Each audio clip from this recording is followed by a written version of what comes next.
This is Dr. Stansel, and in this lecture I'll be introducing arguments and argument reconstruction.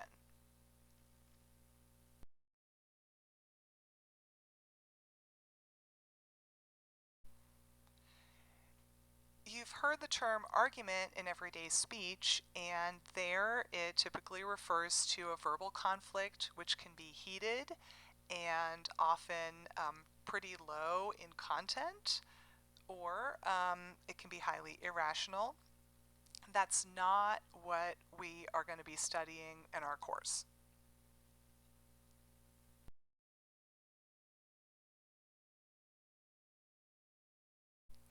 So when we look at arguments and analyze arguments, we're going to be looking at verbal statements, whether they are oral or written, which provide rational justification for a point of view. The function of the arguments that we will be looking at will be to make a point of view compelling, to show that a point of view is reasonable. So they are highly rational. Emotion can enter into this kind of argument, but it's definitely secondary and doesn't play much of a role in how the argument functions. The kind of argument that we will be looking at is an important part of critical thinking and will be subject to critical analysis.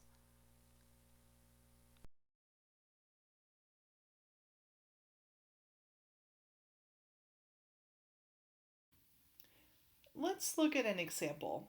Someone who believes that eating meat is morally wrong might give an argument like the one you see here.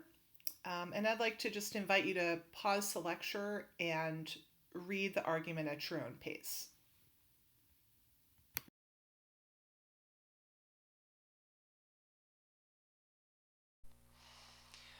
The argument that we just looked at, like others that we'll study in the course, has a certain amount of complexity to it.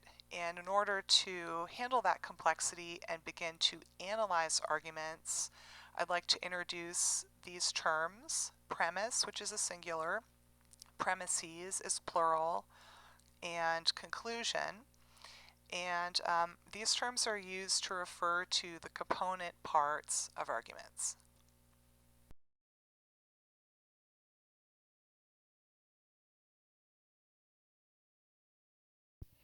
I'd like you to pause the lecture and take a moment to read through this slide.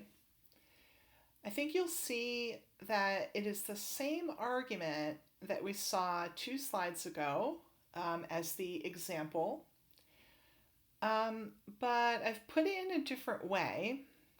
I've clarified it a lot. There was a lot of extra stuff in the paragraph that you read for the example. There was some repetition, there was some sort of unnecessary content. What I've done here is I have identified the key premises that made that argument work, the essential components, and have stated them one per line. I've identified each premise and I've stated it clearly in a straightforward way, and I've stated it in my own way. I'm not introducing any new ideas here. What I'm trying to do is capture the original argument in a form that is much more clear, that is more streamlined, and which reveals the logical structure of the argument. And then this is a step that I call argument reconstruction. And one of the goals of this lecture is to teach you how to do that. Performing argument reconstruction is an important goal of the course, and we'll use this skill a lot. And it's really helpful for allowing us to get clarity on what an argument is really saying and how it really works, so that we can then go on later to evaluate the argument and think about how well does this argument function. We're not there yet. All we're doing in argument reconstruction is trying to identify very clearly the premises and the conclusion of the argument, writing them in our own way, in order to cut repetition, cut out fluff, and express those premises as clearly and succinctly as possible. Okay, so that's what's going on here. And what I'd like you to do is again pause the lecture and take a look at what I've got for the premises and the conclusion here. And then go back 2 slides to the paragraph which contained the example and look at that again and look at where I have gotten this content from. Excuse me. And hopefully, reading this reconstruction will help you when you go back to the original example to get a clearer picture of how it functions. When we look at premise 1, 2, and 3 here, we see that the first premise mentions suffering, and it states that animals suffer when they're in captivity and when they're slaughtered. The second premise also says something about suffering. It says it's morally required for us to reduce suffering when we can. So, whereas premise 1 stated a fact about suffering, premise 2 states a moral requirement related to suffering. Premise 3 states another fact, which is that it's not necessary to eat meat. This relates to premise 2 because premise 3 says, hey, we can eliminate this particular form of animal suffering, namely by not eating meat. These 3 premises work together in a way that was very planned. They work together really well. They link around the concept of suffering to support the conclusion, which is that it's morally wrong to eat meat.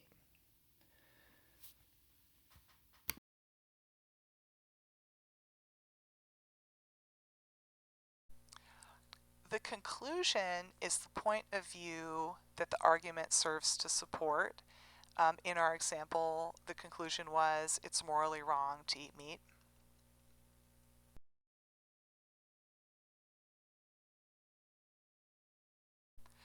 The premises are those statements which support or provide justification for the conclusion.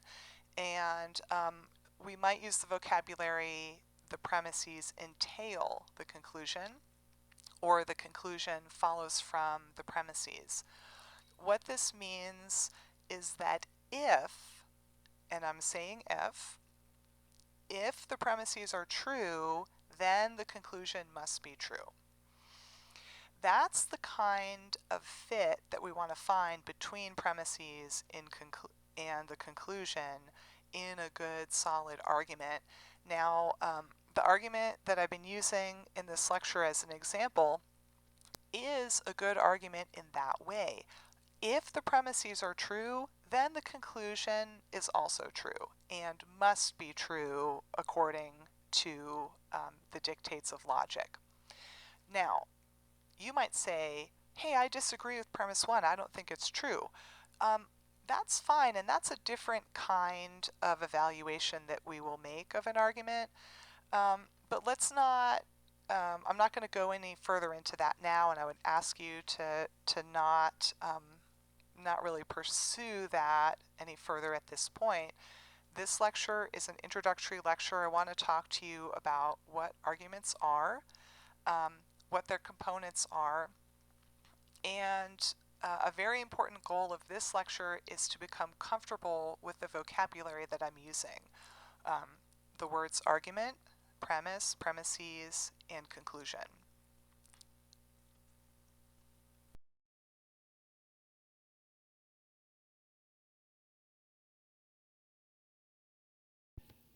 Argument reconstruction is a way of identifying the key elements of an argument and making them clear in a written form which you produce. So I will often ask students to do argument reconstruction or using other words to reconstruct arguments. And if I ask you to do that, what I want you to do is first identify the premises and the conclusion of the argument, and then state those premises and the conclusion in your own way, using your own words, your own word order, and your own sentence structure. What I'm wanting you to do is express the author's meaning, but in a fresh way that you write from scratch. The goal when we do argument reconstruction, like I said, is to clarify and reveal the structure of the argument and its essence, to really show how it functions. So when we restate the author's premises and conclusion, not only do we want to do that in our own fresh way, but more specifically, we want to do that in a way that is clear, simple, and straightforward without losing meaning.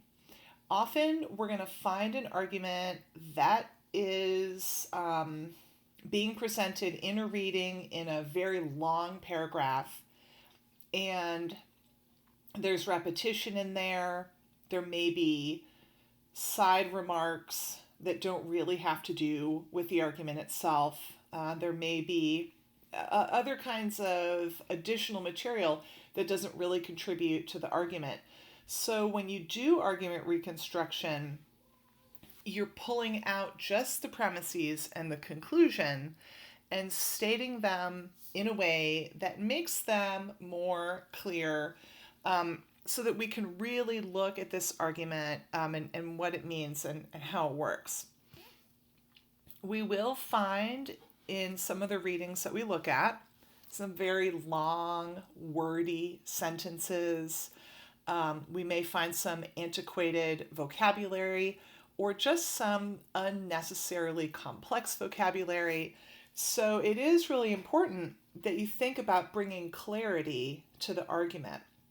So again, just to re-emphasize this second bullet point, you want to state the premises and the conclusion not only in your own way, without losing the original meaning, but in a way that is clear, simple, and straightforward. Now, to do this, you really have to understand the argument. So I find that asking a student to do argument reconstruction is a good way to gauge how well they understand the argument. And when I see how well a student understands an argument, then I can help them to understand it better. Having you do argument reconstruction can show me the places where you don't quite understand it, and the places where you do have it. So it's a really useful learning activity. Okay, let me talk about the rest of these bullets. They all describe how to do argument reconstruction. They're all important.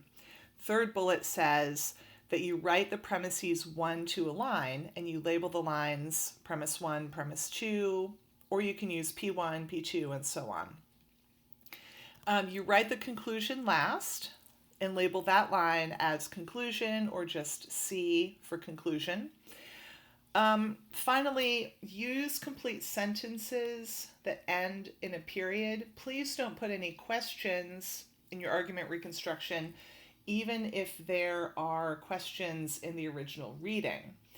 Remember that the job of a premise is to help support the conclusion. A question never really helps support a conclusion, but a premise, which is a declarative statement ending in a period, can help give justification or support for a conclusion.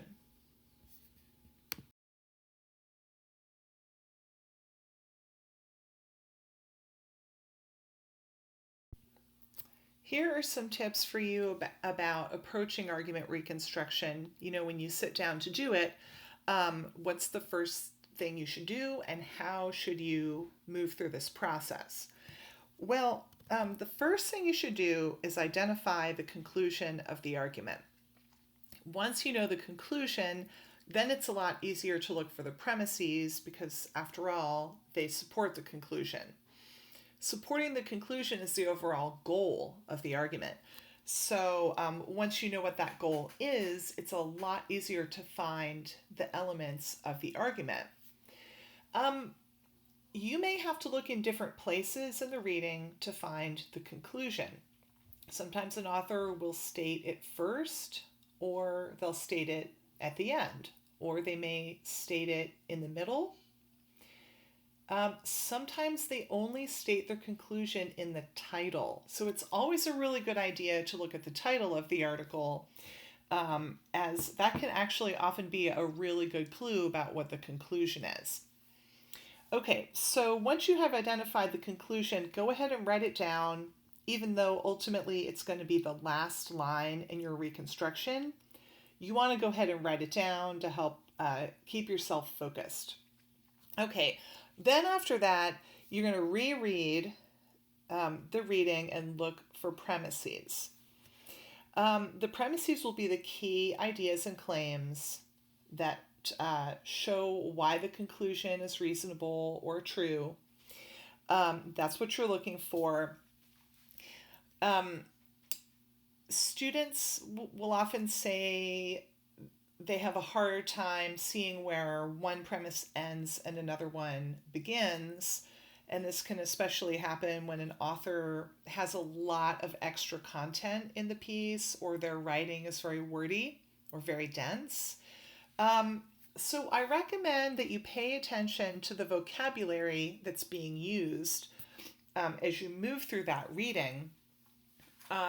Often, when the author is making many statements around one theme or about one concept or one key word, they are describing and filling out their ideas about one premise. And then when you see new key ideas introduced through new vocabulary, that can often mean that they're now moving on to another premise. This isn't always true. It isn't a hard and fast rule because, let's face it, when an author is writing an article or a book, they can write in their own style, and people have a lot of different writing styles. But it can often be helpful to look closely at the vocabulary being used, and especially when you see a new vocabulary term coming in to the reading and it's a really important idea.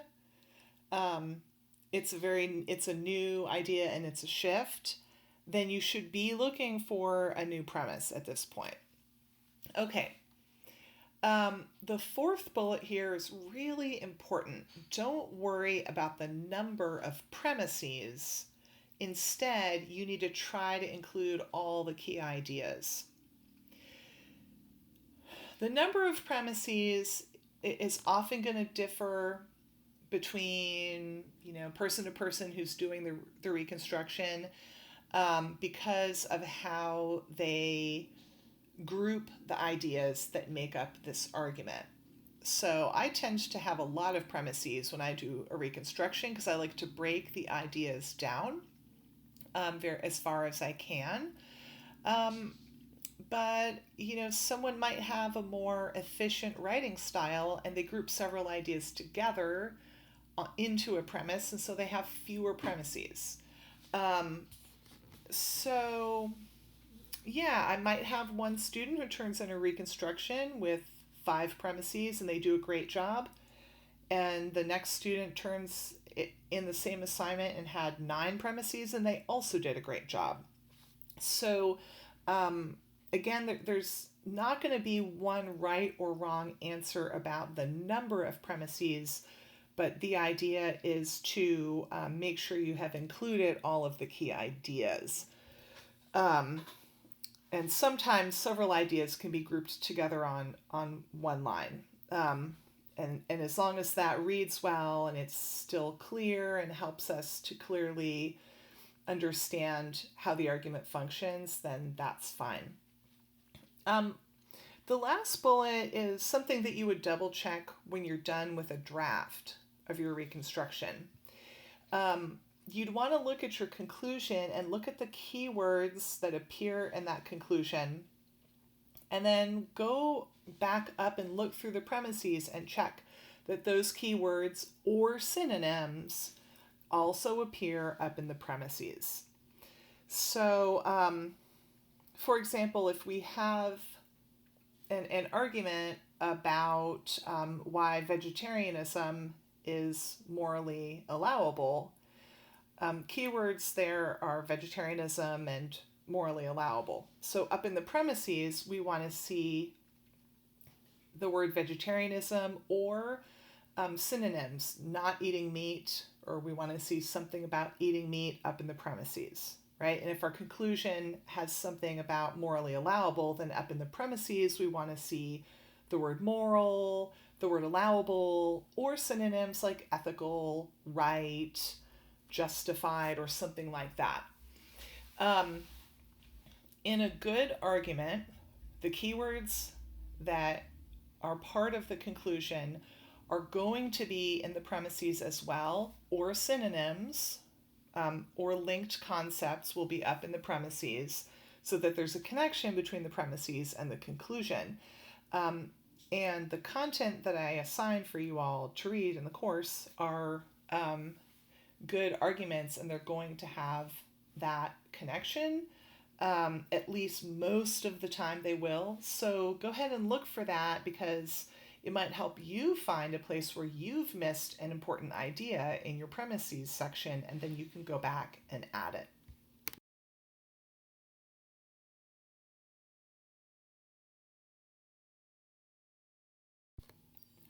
The last two slides of the lecture give you an example of argument reconstruction.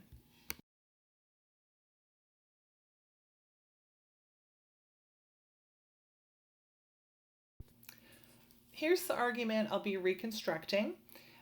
This is an excerpt from an article by Jay Bost. And so what you see on the slide is Jay Bost's writing, and he expresses an argument here.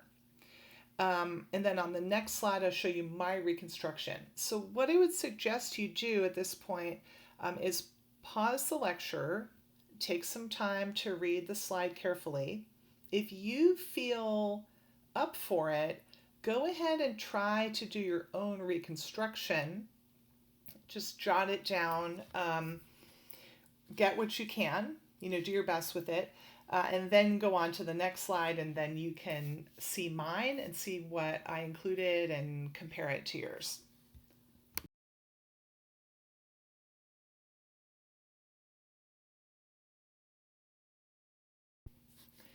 Here's my reconstruction, and you see I identified 4 premises. Now, as I said earlier, some people might have done this with 5 premises or 6 or 3, and that can vary depending on how we cluster the ideas when we state them, how we construct our sentences. But as long as we all get the same key ideas, and that is the ideas that are necessary to support the conclusion, then we're okay. Not all argument reconstructions will have 4 premises. The number of premises is up to the person doing the reconstruction. They have to use their judgment. But other than the number of premises, when you do a reconstruction, it's going to basically look like this. You want to write 1 premise per line and label the premises with P1, P2, P3, and so on. Or if you want, you can write out premise 1, premise 2, and so on. You want to write the conclusion last and label it with C or with conclusion. Also, as you see here on the slide, each premise is 1 sentence long only, and all of the sentences end with periods, so that's important too. What I'm doing right now is I'm talking through all of the ways that I have followed the rules for argument reconstruction that I talked about earlier in the lecture. So let's get into the premises, and then I'll talk about within each premise, how did I follow the rules for argument reconstruction? Okay, premise 1, something is morally good when it preserves the natural environment.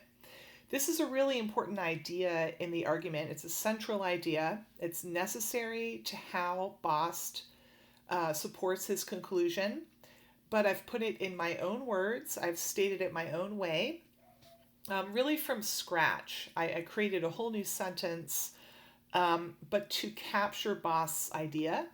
And I try to make my sentence very clear, very simple, and straightforward. Premise 2, in some locations, meat can be sustainably raised and vegetarian proteins cannot be. Again, what I'm doing here is I'm expressing an important idea of J. Boss' argument, but I'm trying to do it in my very own way, which is also clear, simple, and straightforward.